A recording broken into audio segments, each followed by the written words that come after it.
الحمد للہ وکفا وسلام علی عباده الذین اصطفى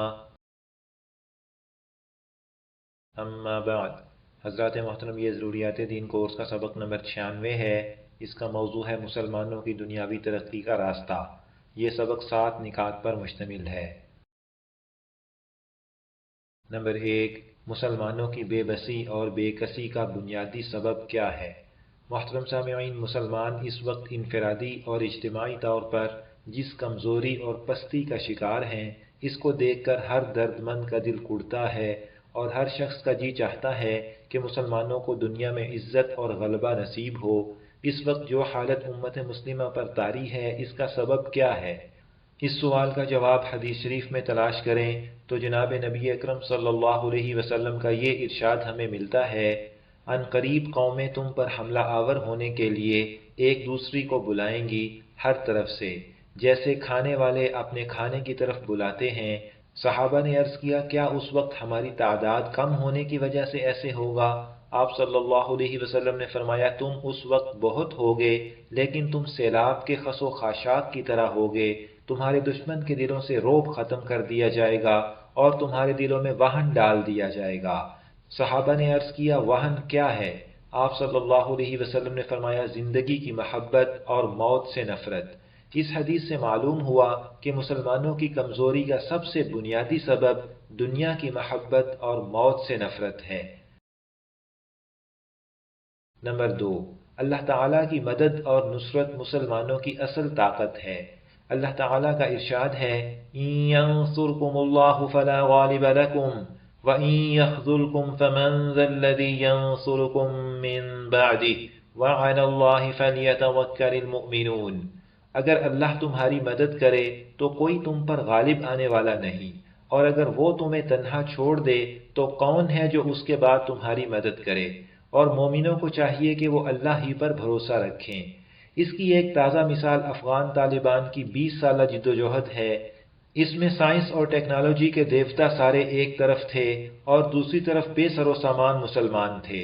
مادی وسائل کو دیکھیں تو یہ بات ناممکن لگتی ہے کہ طالبان ان سب دیوتاؤں کو مار بھگائیں، لیکن تاریخ نے اپنے آپ کو دہرایا اور ایک دفعہ پھر ثابت ہو گیا کہ اللہ کی مدد شامل حال ہو تو وسائل کی کمی مسلمانوں کے راستے کی رکاوٹ نہیں بن سکتی۔ نمبر 3، مسلمانوں کو صحیح معنی میں مسلمان بننے کی ضرورت ہے بس۔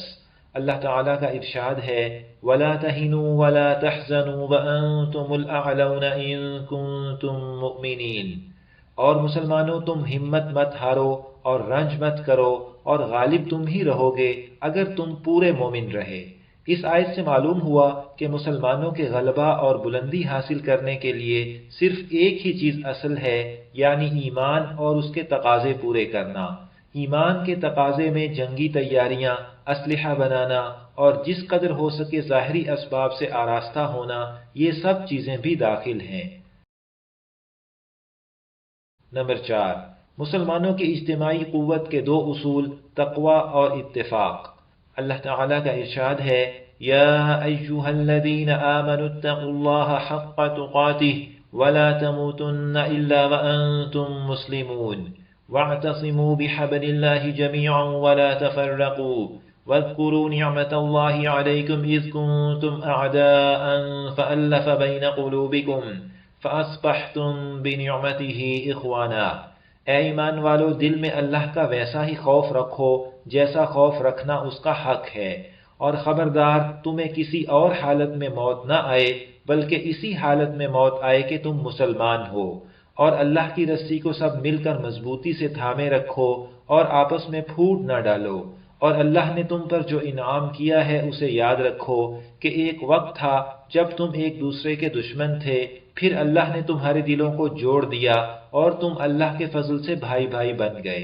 ان آیتوں میں مسلمانوں کی اجتماعی قوت کو مضبوط اور ناقابل تسخیر بنانے کے 2 اہم اصول بتائے گئے ہیں، ایک تقوی اختیار کرنا اور دوسرا باہم اتفاق اور اتحاد سے رہنا۔ تقوی کے معنی ہے اپنی پوری کوشش کر کے گناہوں سے بچنا، اور اجتہادی مسائل میں مجتہدین کا اختلاف ہو جانا یہ اتفاق کے خلاف نہیں، لیکن اجتہادی اختلاف کو اپنی حد میں رہنا چاہیے، اس کی بنا پر کسی کو برا کہنا یا برا سمجھنا درست نہیں۔ اجتہادی مسائل میں اختلاف صحابہ کرام رضی اللہ عنہم کے زمانے سے ہی چلا آ رہا ہے۔ اجتہادی اختلاف برا نہیں بلکہ امت کے لیے رحمت ہے، چنانچہ سخت ضرورت کے موقع پر خاص شرائط کے ساتھ دوسرے قول پر بھی عمل کیا جاتا ہے۔ نمبر 5، مسلمانوں میں اتفاق و اتحاد کیسے قائم ہو؟ اللہ تعالیٰ کا ارشاد ہے هُوَ الَّذِي أَيَّدَكَ بِنَصْرِهِ وَبِالْمُؤْمِنِينَ وَأَلَّفَ بَيْنَ قُلُوبِهِمْ لَوْ أَنفَقْتَ مَا فِي الْأَرْضِ جَمِيعًا مَا أَلَّفْتَ بَيْنَ قُلُوبِهِمْ وَلَكِنَّ اللَّهَ أَلَّفَ بَيْنَهُمْ إِنَّهُ عَزِيزٌ حَكِيمٌ۔ وہی تو ہے جس نے اپنی مدد کے ذریعے اور مومنوں کے ذریعے تمہارے ہاتھ مضبوط کیے اور ان کے دلوں میں ایک دوسرے کی الفت پیدا کر دی۔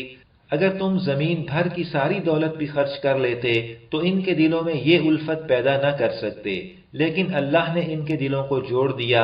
وہ یقیناً اقتدار کا بھی مالک ہے، حکمت کا بھی مالک ہے۔ اس آیت سے معلوم ہوا کہ نری تدبیر سے مسلمانوں میں اتفاق نہیں ہو سکتا۔ دیکھیے حضور صلی اللہ علیہ وسلم جیسا تدبیر کرنے والا ہو اور زمین کے سارے خزانے خرچ کر ڈالیں، پھر بھی نتیجہ یہ ہوگا ما الفت بین قلوبہم، آپ ان کے دلوں میں الفت پیدا نہ کر سکتے۔ مسلمانوں میں اتفاق کی اصل بنیاد نیک اعمال ہیں۔ اگر سب مسلمان دین پر پوری طرح عمل کرنے لگیں تو اس کی برکت سے اللہ تعالیٰ دلوں کو جوڑ دیں گے اور اتفاق و اتحاد پیدا ہو جائے گا۔ نمبر 6، اسلام پر عمل میں ہماری ترقی ہے، اسلام چھوڑنے میں ہماری ذلت ہے۔ محترم سامعین، مسلمانوں کی دنیاوی ترقی ان کی دینی ترقی کے تابع ہے۔ دینی کمال اور پختگی کو چھوڑ کر صرف دنیاوی مال و دولت کی فراوانی مطلوب نہیں۔ ایک دفعہ حضرت عمر رضی اللہ عنہ نے آپ صلی اللہ علیہ وسلم کے بدن مبارک پر چٹائی کے نشانات دیکھے اور آپ صلی اللہ علیہ وسلم کے گھر کی بے سر و سامانی دیکھ کر رو پڑے اور عرض کیا، یا رسول اللہ تعالیٰ سے دعا فرمائیے کہ آپ کی امت کو دنیاوی ساز و سامان کی وسعت ملے۔ فارس اور روم کو بھی وسعت ملی ہے، حالانکہ وہ اللہ کی عبادت نہیں کرتے۔ تو آپ صلی اللہ علیہ وسلم نے فرمایا، افی شک انت یا ابن الخطاب، خطاب کے بیٹے تم کسی شک میں پڑ گئے۔ اولئک قوم عجلت لهم طیباتهم فی الحیاۃ الدنیا، وہ ایسے لوگ ہیں جنہیں دنیاوی زندگی میں ہی سب نعمتیں مل گئیں۔ حضرت عمر رضی اللہ عنہ کا ارشاد ہے، انا کنا اذل قوم فاعزنا اللہ بالاسلام فمہما نطلب العزت بغیر ما اعزنا اللہ به اذلنا اللہ۔ بے شک ہم کمزور ترین لوگ تھے تو اللہ نے ہمیں اسلام کے ذریعے غلبہ دیا، تو جس چیز کے ذریعے اللہ نے ہمیں بلندی دی ہے، اگر اس کے علاوہ کسی اور چیز سے ہم غلبہ تلاش کریں گے تو اللہ ہمیں رسوا کر دے گا۔ نمبر 7، ان 25 اعمال کی فہرست جن کا زیادہ اہتمام کرنے سے اسلام ہماری زندگی میں آئے گا اور اللہ کی مدد سے غلبہ اور ترقی نصیب ہوگی۔ حضرات محترم، یہ سمجھنا ہی غلط ہے کہ کفار جو ہم پر سلطنت کر رہے ہیں ان میں کوئی لیاقت ہے، نہیں، بلکہ ہمارے اندر نالائکی ہے، اس وجہ سے مسلط کر دیے گئے۔ اگر وہ نالائکی دور ہو جائے تو پھر وہی معاملہ ہے۔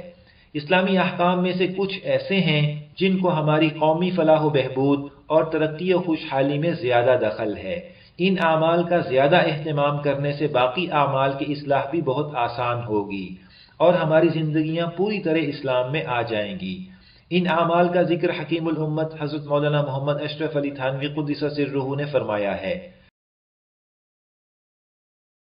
نمبر 1، ضروری درجے کا علم دین سیکھنا سکھانا۔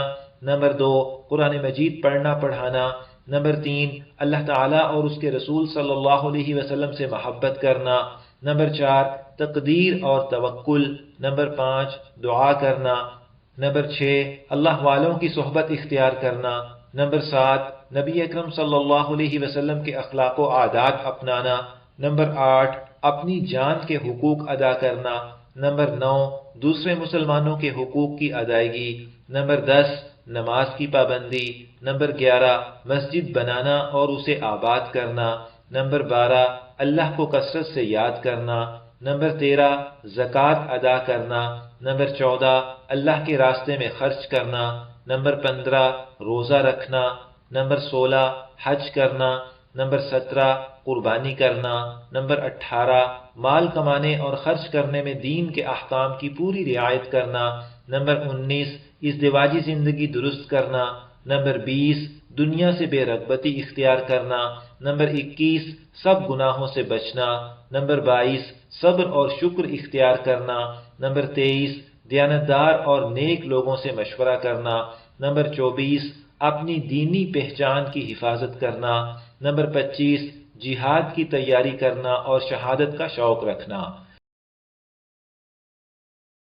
یہ ایک فہرست ہے ان اعمال کی جن سے فرد کی شخصیت تعمیر ہوتی ہے اور اس کا کردار اسلامی سانچے میں ڈھلتا ہے، اور یہ بنیادی اکائی ہے معاشرے کے بگاڑ کی درستگی کی، اور اسی شخصی اصلاح سے اجتماعی زندگی کا ہر شعبہ سدھرنے کی شاخیں نکلیں گی۔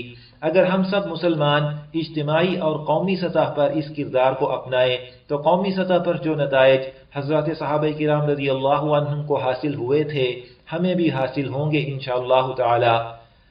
اس ضروریات دین کورس میں ان 25 اعمال کی ضروری تفصیل موقع بموقع ذکر کر دی گئی ہے الحمدللہ۔ حضرت تھانوی رحمہ اللہ تعالی نے ان اعمال کو معاشرے میں رائج کرنے کے لیے ایک نظام بھی تجویز فرمایا تھا جس کی تفصیل سکرین پر دکھائے گئے کتابچوں میں دیکھی جا سکتی ہے۔ یہاں پر ضروریات دین کورس کا سبق نمبر 96 مکمل ہوا۔ انشاءاللہ تعالی سبق نمبر 97 کا موضوع ہوگا مجتہدین کے حالات و کمالات۔